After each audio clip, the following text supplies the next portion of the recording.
Vamos orar de novo, pedir para Deus falar através dessa palavra agora? Pai, a gente vai ler a Tua palavra daqui a pouco. Eu peço que o Senhor ilumine nossa mente e coração, ó Deus. Não só as crianças, mas que a gente também possa conhecer Jesus através do livro de Jonas. É que eu te peço em nome do Teu Filho. Amém. Gente, eu adoro conhecer estrangeiros e o detalhe das culturas diferentes, assim. Adoro. Sabe, conhecer a língua, a comida, os costumes, as roupas, né? Eu acho super interessante isso. E mesmo dentro do nosso país, me fascina muito pessoas que pensam diferente de mim. Tanto em termos de religião, sei lá, de cultura mesmo, de tradição, até política, assim. Apesar de estar meio difícil, né, de dialogar nos últimos tempos, mas até política eu gosto de conversar com quem pensa diferente, sei lá. Mas eu confesso que em alguns momentos certas coisas me incomodam e geram um certo desconforto. Eu diria assim, existem algumas barreiras culturais que eu considero difíceis de serem exploradas. E eu estava pensando até num exemplo para dar para vocês, e o único que me ocorreu, e eu vou usar ele correndo um grande risco de criar um ruído aqui no nosso meio, né? Mas foi a única coisa que eu lembrei, assim, que eu consegui lembrar mais recente, foi o último show da Madonna lá em Copacabana. Então, assim, antes de alguém me cancelar ou de me exaltar, né, deixa eu tentar me explicar primeiro. Porque eu acho que a Madonna é uma grande artista, né? E eu entendo que parte da função da arte é gerar desconforto, né? É tirar a gente da zona de conforto para fazer a gente refletir em coisas diferentes. E a Madonna sempre fez isso. Mas teve um momento do show dela que a arte dela me incomodou e me deixou bem desconfortável. E eu não estou falando de nada com relação a, sei lá, as alusões que ela fez a sexo, não foi nada disso. Foi quando, não sei se vocês viram o show, mas foi quando o palco virou uma espécie de catedral e começou uma música, assim, meio que um canto gregoriano, falando Madonna, Madonna. E aí, de repente, os bailarinos dela apareceram e parecia que eles estavam meio crucificados, né? E aquilo me gerou um estranhamento, assim, sabe? Me incomodou demais, né? Porque parecia meio que uma missa satânica, não sei. Eu não sei se a intenção era essa, mas aquilo mexeu comigo, eu achei muito estranho. E eu achei difícil de dialogar com essa diferença, né? Já tinha acontecido antes, no Rock in Rio, por exemplo, teve um dos Rock in Rio que teve uma banda lá, tinha a banda Ghost, uma banda sueca de rock, tinha um papa satânico lá, não sei se vocês lembram do Rock in Rio. Também, eu lembro quando eu vi assim, eu falei, cara, que coisa sinistra, assim, né? Mas enfim, por que eu estou dizendo isso? Porque em maior ou menor medida, todos nós, em algum momento, nós precisamos lidar com esse desconforto diante daquilo que é diferente. A gente sempre vai ser confrontado com isso. Quando mundos distintos se aproximam, quando fronteiras culturais são cruzadas, quando a experiência com o outro nos transpassa, a gente precisa decidir o que a gente vai fazer. Se a gente vai construir uma ponte ou se a gente vai erguer um muro. Certo? E no mundo que é cada vez mais conectado, no mundo onde os limites não são respeitados, né? As pessoas querem viver sem limites. No mundo onde as fronteiras elas tendem a ser duvidosas, esse embate com o diferente ele é cada vez mais comum e ele gera cada vez mais tensão. E, por exemplo, hoje, dia 2 de junho, né, de 2024, hoje está acontecendo a maior parada do orgulho LGBT do mundo, lá em São Paulo. Certo? E esse talvez seja um dos assuntos mais difíceis e que mais geram tensão, divisão, dores, tanto na sociedade brasileira de modo geral, quanto principalmente na relação da igreja com a sociedade. As pessoas LGBTs, elas são diferentes da família tradicional. E aí a pergunta que a gente tem que se fazer é, a gente vai construir uma ponte ou a gente vai erguer um muro? Só para dar um exemplo, né? E esse é só um exemplo, né, de muitas coisas que acontecem na contemporaneidade, hoje em dia. Então, como é que a gente lida com as outras religiões, por exemplo? Como é que o que a gente faz quando a ciência e a fé divergem? Como que a gente se posiciona diante de questões como feminismo, racismo, os imigrantes, o meio ambiente, moradores de rua, a pobreza, né? Então, o que eu tenho observado? A gente tem uma tendência a adotar um dentre dois extremos. De um lado, a sociedade ocidental ela caminha para uma abertura cada vez mais ampla, mais difusa dos limites culturais. Aquilo que a gente chama de sociedade líquida, né? Então, a sociedade líquida, ela não é igual à água, né? Ela se esparrama, ela não tem forma, ela não tem limite. Então, os parâmetros, as fronteiras, eles vão se tornando cada vez mais difusos, cada vez mais sem critérios, né? Sem forma, certo? A gente pode identificar os setores mais liberais da sociedade com esse grupo. E uma pequena parcela da igreja está incluída nisso, bem pequenininha. Agora, de outro lado, a falta de limites gera uma reação oposta, que é o quê? É o aumento dos fundamentalismos, né? Então, por isso que a gente vê um recrudescimento das barreiras. Se a sociedade está tão solta, né, tão dispersa, o que acontece? As pessoas muitas vezes se fecham dentro de uma lógica de gueto para tentar se preservar, com medo do novo, com medo do diferente. E grande parte da igreja, a maior parte da igreja, evangélica principalmente, né, posso falar da igreja evangélica, está dentro desse grupo que se fecha cada vez mais. E acontece que a gente acaba ficando meio perdido nesse fogo cruzado. O que a gente deve fazer? A gente é cobrado, somos cobrados a nos posicionarmos diante dessa tensão. Agora, eu não sei vocês, mas a mim, particularmente, nenhum desses dois extremos me agrada. E, na verdade, eu tenho uma convicção de que eu creio que o Evangelho desafia sempre a gente a encontrar um caminho de equilíbrio no meio desses dois extremos. E esse caminho não é um caminho fácil. Porque se você resolver manter a atenção, seguir esse caminho mais no meio, o que vai acontecer? Você vai ter que conviver com a tensão. As coisas vão ficar em tensão. Então, uma hora você vai ser puxado para um lado, uma hora você vai ser puxado para o outro. E isso é estressante. E também você corre um grande risco de desagradar, né, tanto um lado quanto o outro. Mas eu acho que esse é o caminho do Evangelho. Então, de que maneira que a gente deve lidar com aquele que é diferente, que pensa, que age, que se comporta de forma distinta do que nós estamos acostumados? Como tratamos aqueles que, aos olhos, muitas vezes nossos, mesmo que a gente não fale, né, abertamente, a gente poderia chamar de inimigo, porque é totalmente diferente da gente. Como é que a gente faz? Tem um livro da Bíblia que foi escrito para responder essa pergunta. E agora eu quero que vocês leiam comigo, então, o livro de Jonas, que está aí no nosso boletim. A gente vai ler Jonas, capítulo 1, do verso 1 ao 3. Jonas 1, de 1 a 3, diz assim: A palavra do Senhor veio a Jonas, filho de Amitai, dizendo: Levanta-te, vá à grande cidade de Nínive e pregue contra ela, porque a sua maldade subiu à minha presença. Jonas se levantou, mas para fugir da presença do Senhor, para Tarsis. Desceu a Jope e encontrou um navio que ia para Tarsis. Pagou a passagem e embarcou no navio para ir com eles para Tarsis, para longe da presença do Senhor. Essa é a palavra de Deus. Provavelmente, se você já está na igreja há algum tempo, você ouviu aquela piadinha, aquela historinha de algum pastor engraçadinho, que falou da senhorinha que estava diante de algum doutor, sei lá, um médico, um advogado, algum doutor qualquer. E o cara olhou para a senhorinha e falou assim: mas a senhora é uma dessas fanáticas que acreditam que a baleia engoliu Jonas. E aí a mulherzinha, cheia de fé, olha para o médico, sabe, o doutor, e fala assim: olha, doutor, eu acredito tanto na Bíblia que se a Bíblia me falasse que foi Jonas que engoliu a baleia, eu acreditava, né? Isso foi muito falado nas igrejas, né? Mas esse tipo de postura em relação ao texto bíblico fez que Jonas se tornasse uma espécie de teste teológico para diferenciar ortodoxos de liberais. Então, aqueles que criam no relato literal, né, de Jonas sendo engolido por uma baleia, eram tidos pelos intelectuais como fanáticos religiosos. Por quê?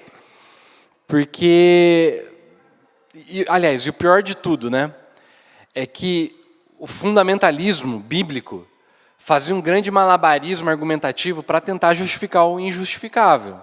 Ou seja, que um homem poderia ser engolido por um cetáceo, né, por uma baleia, e ficar vivo dentro dele, no fundo do mar, por 3 dias e 3 noites. Sendo que qualquer biólogo pode te mostrar que uma baleia não consegue engolir nada maior do que uma toranja. Né? Sabe o que é uma toranja? Uma laranja maiorzona assim, né? Por outro lado, o racionalismo quis descartar o livro de Jonas, fazendo também uma leitura literal do texto. Então, eles falavam assim, tá vendo? A Bíblia só fala mentira. A Bíblia é um livro de historinha, né? De conto da carochinha, de historinha para criança. Né?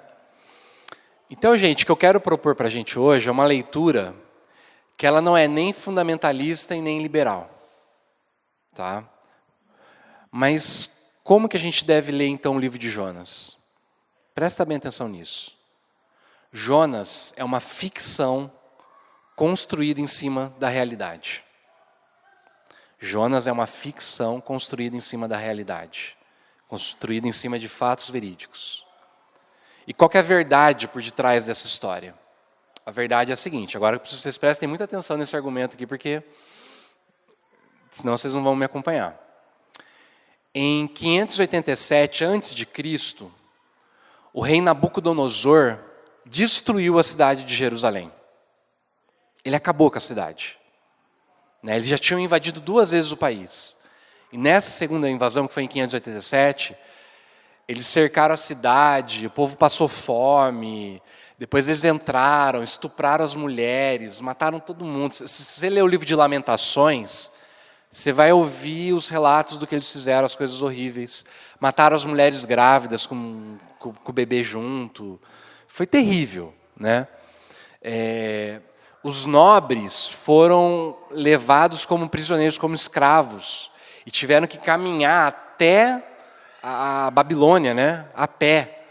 Quase 1.000 quilômetros andando a pé. As pessoas que ficaram na terra, que eram as pessoas mais pobres, tinham que trabalhar muito e pagar um imposto muito caro, sendo que a terra estava completamente arrasada. Né? Eles não conseguiam plantar direito. Então foi muito difícil, as famílias foram massacradas. Né? E isso gerou um ressentimento muito amargo no povo judeu.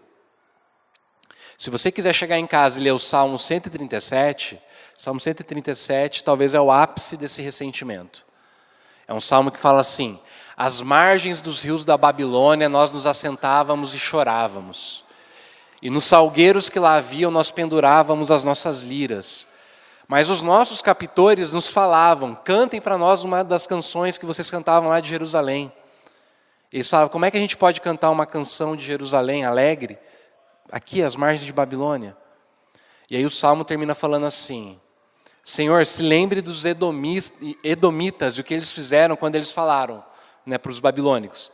Destruam a cidade até abaixo, que o Senhor retribua e faça com eles o que eles fizeram conosco. Feliz o homem que pegar suas criancinhas e esmagar a cabeça delas contra uma pedra. Esse é um salmo que a gente chama de salmo imprecatório, é um salmo de maldição, onde eles amaldiçoavam seus inimigos. Tamanha dor que eles sentiam, o desejo de vingança que eles tinham. Então, depois de 70 anos de cativeiro, eles foram libertados, né, por um novo imperador, de um outro império que se ergueu, foi o rei Ciro, do Império Persa. E aí começa o processo de reconstrução da cidade. Eles voltam de novo para o país, alguns deles. A gente lê isso lá no livro de Neemias, de Esdras. Mas o sentimento de xenofobia, ou seja, o medo do estrangeiro, o medo de se contaminar com a cultura pagã, dominava o povo de Israel. E eles se fecharam. Isso fez com que os judeus se fechassem para os outros povos. Ou seja, a política internacional, se a gente pode falar desse jeito, né, tipo, na época, era uma política de fechar as fronteiras para os estrangeiros. Tanto é que, se você ler o finalzinho do livro de Esdras, eles chegaram assim num ponto também extremo, os judeus, de mandarem embora as mulheres estrangeiras que os caras tinham se casado. Então imagina, você está casado já com filho e tal, e aí vem um decreto do governo, foi isso que aconteceu, falando, ó, Casamento misto, não pode mais. Manda a mulher embora. E aí as crianças ficaram sem mãe, né, só porque era estrangeira. Agora, isso era um problema. Por quê? Porque Deus tinha feito uma promessa para Abraão de que através da família dele, todas as famílias da terra seriam abençoadas. Toda a nossa liturgia foi construída em cima disso. Os cânticos que nós cantamos até agora são cânticos que falam que Deus domina e governa sobre todas as nações. Ele é o rei de todas as nações. Como é que os povos da terra eles iriam conhecer a glória de Deus se não através do povo de Israel? Agora, se o povo de Israel está fechado para as outras nações, porque está com medo, vocês percebem o problema que se cria? Né? Então, alguém teve uma ideia brilhante de fazer o quê? De escrever uma novela sobre a misericórdia de Deus. Jonas não foi escrito pelo profeta Jonas. Por quê? Porque teve um profeta Jonas, só que ele viveu séculos antes do livro ser escrito.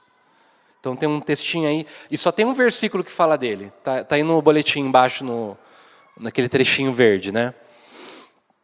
2 Reis 14, 25, que fala do rei Jeroboão II. E diz que esse rei Jeroboão II restabeleceu os limites de Israel, desde a entrada de Ramate até o mar da Arabá, segundo a palavra do Senhor, Deus de Israel, anunciada por meio do seu servo Jonas, filho de Amitai, o profeta que era de Gat-Hefer. É o único versículo que fala de Jonas. Ou seja, alguém escreve uma novela. O que é uma novela? Novela é um conto, uma ficção, mas baseado na realidade, como se fosse uma grande parábola. É uma parábola maior sobre a misericórdia de Deus. E aí, então, tem um comentarista bíblico que ele fala o seguinte para a gente. Não está aí no teu texto, mas presta atenção. Ele fala assim, ó, o mais provável é que o Jonas histórico, um profeta que viveu séculos antes do livro que traz o seu nome ser escrito, tenha se tornado um herói no período pós-cativeiro babilônico, sendo aclamado em virtude do seu discurso nacionalista, e por isso se tornado inspiração para o autor dessa historieta. O Jonas que existiu de verdade, séculos antes, ele foi um cara que quando ele profetizou, ele tinha um discurso nacionalista. Então o que a pessoa que escreveu o livro de Jonas teve a ideia? Vou fazer uma história usando Jonas, porque provavelmente ele era uma figura que era tida como um grande herói do povo de Israel, só que era esse cara nacionalista.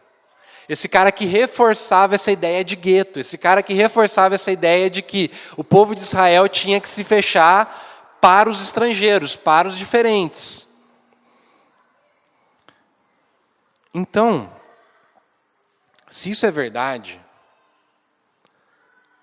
e mesmo que você não concorde com essa interpretação, tá bom? Se você tiver uma dificuldade, faz de conta que é verdade, né? Só para você me acompanhar aqui na argumentação. Mas se isso é verdade, a gente tem que responder uma pergunta que é a seguinte: o que o autor do livro quer nos ensinar através dessa história? O que ele quer mostrar para a gente usando a figura de Jonas? E para responder isso eu volto no texto bíblico. Vamos ler de novo? A palavra do Senhor vem a Jonas, filho de Amitai, dizendo: levanta-te, vá à grande cidade de Nínive e pregue contra ela, porque a sua maldade subiu à minha presença. Jonas se levantou, mas para fugir da presença do Senhor para Tarsis. Desceu a Jope e encontrou um navio que ia para Tarsis. Pagou a passagem, embarcou no navio para ir com ele a Tarsis, para longe da presença do Senhor. Ou seja, a palavra do Senhor vem até Jonas, como aconteceu com tantos outros profetas. Mas, diferentemente dos outros profetas, Jonas não responde nada a essa palavra. Ele fica em completo silêncio e ele simplesmente foge para longe de Deus. Se você for pegar e fazer uma comparação com os outros profetas da Bíblia, por exemplo, quando Deus fala com Moisés, assim, nem se justificar, Jonas tenta se justificar. Moisés, por exemplo, Deus falou com Moisés e Moisés falou: não, Deus, não tem como eu ir falar com o faraó porque eu sou pesado de língua. Quando Deus fala com o profeta Jeremias, Jeremias também tenta se justificar e fala assim: Senhor, eu não passo de criança. O profeta Isaías, quando ele tem a palavra de Deus, Deus se revela, ele fala assim: Senhor, ai de mim, eu sou um homem pecador, moro no meio de um povo que é pecador. Meus lábios são impuros. Mas nem isso, né, Jonas fala. Ele simplesmente fica em silêncio, ele fica quieto. E aí o que ele faz? Ele tenta fugir para longe de Deus. Tarsis é uma ilha que ficava na Espanha. Era o ponto mais distante que o pessoal daquela época conhecia. O ponto mais distante para o ocidente que eles conheciam. Ou seja, Jonas está tentando se esconder de Deus, está tentando ir para longe de Deus. E aí tem a primeira ironia do nosso texto, que Jonas é uma história cheia de ironias. Tá? Por quê? Porque é o Jonas, filho de Amitai. Sabe o que quer dizer a palavra Amitai em hebraico? Amitai significa fidelidade. E uma coisa que todo profeta precisava ser, era fiel ao chamado e à palavra de Deus. Mas em Jonas, o filho da fidelidade não é fiel à palavra de Deus. Ele foge. Percebe a ironia do texto? E tem mais. Quem é esse filho da fidelidade? A palavra Jonas em hebraico quer dizer pomba. Pomba. E tem um outro profeta que viveu também nesse período depois do cativeiro, que é o profeta Oséias. E no livro de Oséias, 2 vezes aparece a palavra pomba como uma metáfora para o povo de Israel. Oséias 7,11 fala assim: porque Efraim, falando Efraim como se fosse todo o povo, né, de Israel, é como uma pomba, ingênua e sem entendimento. Oséias 11,11 fala assim: tremendo como passarinhos virão do Egito, e como pombas os da terra da Síria, eu os farei habitar em suas próprias casas, diz o Senhor. Ou seja, quem é Jonas? Jonas representa o próprio povo de Deus. Esse povo que está fechado para os estrangeiros, esse povo que está fechado para os de fora. O que o autor do livro quer mostrar para a gente, através da figura de Jonas, é o seguinte: Jonas sou eu, Jonas é você. Jonas é um espelho no qual o povo de Deus se enxerga. Então, gente, quando a gente lê o livro de Jonas, agora no mês de junho, a gente tem que ler o livro de Jonas, entendendo que cada vez que aparece o nome de Jonas, você tem que colocar o teu nome no lugar. Por quê? Porque Jonas é a gente. Jonas talvez queira nos ensinar que quando o povo de Deus se fecha para os de fora, se fecha para os diferentes, quando a gente se firma nessa lógica de gueto, preocupado só com a nossa autopreservação, nós que somos os filhos da fidelidade nos tornamos infiéis ao nosso chamado. Não é isso que Deus quer da gente. Porque Deus espera que através de nós todos os povos da terra conheçam a sua glória. Dia 2 de julho. O que está acontecendo hoje? Parada gay. Será que a gente não deveria estar lá? Né? Por quê?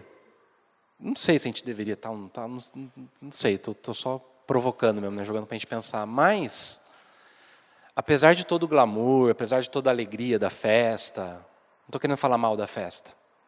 Acho que eles têm o direito, né, de buscar o direito deles e tal, apesar de toda a purpurina, né? Mas a gente sabe que tem muita gente que está lá, mas que está triste. No fundo está perdida. No fundo está sofrendo. E a gente está aqui. Então, quando os filhos da fidelidade se tornam infiéis ao seu chamado, o mundo sofre. Mas teve um filho da fidelidade que não foi infiel ao seu chamado.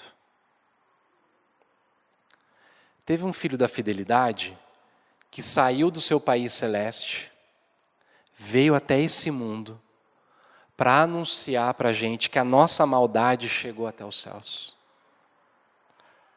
Só que ele foi tão fiel ao chamado dele, tão fiel, que diz a palavra que ele foi fiel até a morte, e morte de cruz.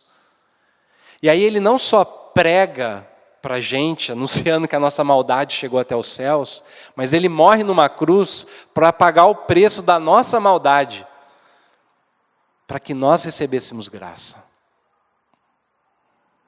Jesus é o Filho da fidelidade que anunciou a misericórdia de Deus. Não só para os de dentro, mas para os de fora. Por isso, por exemplo, que ele fala com uma mulher samaritana, no poço de Jacó. E a partir dessa mulher ele fala com uma cidade inteira que se converte. Por isso que ele fala com um centurião romano, símbolo da opressão, né, de Roma. E olha para esse homem e fala assim: em Israel eu nunca vi uma fé igual a desse cara. Por isso que ele atravessa, vai para o território pagão de Gadara, e num cemitério, no meio de um povo que está criando porcos, né, um animal impuro, um jovem endemoniado no cemitério, Jesus olha para esse jovem e liberta esse cara. Por isso que a mulher Ciro-fenícia, quando também a filhinha dela está possessa, e Jesus fala assim: olha, não é certo eu tirar o pão da boca das crianças, né, para dar para os cachorrinhos. E essa mulher olha para ele e fala assim: mas até os cachorrinhos comem das migalhas que caem da mesa. E ele olha para ela e fala: tua fé te salvou. Ou seja, Jesus é o Filho da fidelidade que é fiel ao chamado e que se abre para os de fora. Tanto é que depois ele junta os discípulos dele e fala assim: olha, vocês vão anunciar minha mensagem em Jerusalém, na Judéia, em Samaria e até os confins da terra. Até Tarsis, até o Brasil. Né? Para que um dia todos os povos, línguas e raças, como a gente cantou aqui, possam estar de pé diante do Cordeiro, louvando Ele. Como é que a gente se torna filho da fidelidade? Não falte no mês de junho, para você poder descobrir, através da história de Jonas, como é que a gente faz para a gente ficar fiel ao nosso chamado. Tá bom? Vamos orar? Pai, quero te agradecer, ó Deus, por essa palavra. Perdão, ó Pai. Perdão porque a gente se fecha tantas vezes, ó Deus, dentro da igreja. Assim como Jonas, a gente tenta fugir da Tua presença. Assim como Jonas, a gente se fecha, meu Pai, para os de fora, para aqueles que são diferentes, para aqueles que pensam diferentes, que agem diferente, ó Deus, que tem um estilo de vida diferente do nosso. E a gente, muitas vezes, ó Pai, bloqueia que essas pessoas conheçam a Tua glória, conheçam o Teu nome, conheçam a Tua misericórdia. Perdão, ó Pai. Abre os nossos corações, abre as nossas bocas, nos enche de coragem, para que os povos conheçam Tua graça, que os povos conheçam Tua glória, que os povos Te louvem, ó Deus. Todos os povos Te louvem, todas as culturas. É no nome do Teu Filho amado, que foi fiel até a morte, que eu te peço. Amém.